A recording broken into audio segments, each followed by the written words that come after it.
I put on Instagram before, this is one of the highlights of my year. There's something about just a group of boys, guys getting together and just being able to be themselves and talk about what it means to be a man and learn and be inspired.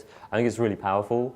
The teenagers are just so open and willing to talk and speak from the heart and learn and be inspired and be engaged, and I just think it's rare to find that. For me, being a man growing up, it was always about being like tough and being strong, and it still is about being strong, but being strong in a way where it's okay to fall down. There's a Japanese proverb that I love, which is fall down 7 times, stand up 8.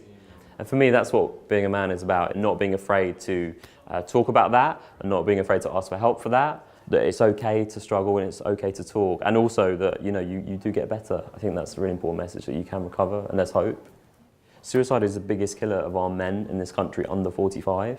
It's not an accident, or it's not cancer, it's not heart disease, it's suicide, it's mental health.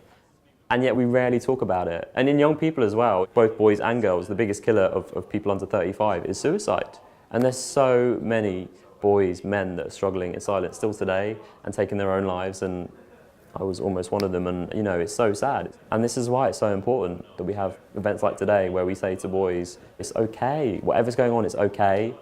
These boys, they're amazing. So I've seen some of them open up, saying, I've been depressed, or I had this anxiety, when my parents got divorced, when social services got involved. It's amazing, because if they can be this open now and willing to talk and willing to get help, then they're set for life. If we can reach young people early enough and just let them know it's okay to be themselves, I just think it can not just change that generation, but change the next generations going forwards. Because if they're okay to be themselves, then of course they're going to let their children be okay to be themselves, and it will just get more and more acceptable to be who you are. I think in like 10 years, maybe 20 years, things will be different, and it's all because of things like today.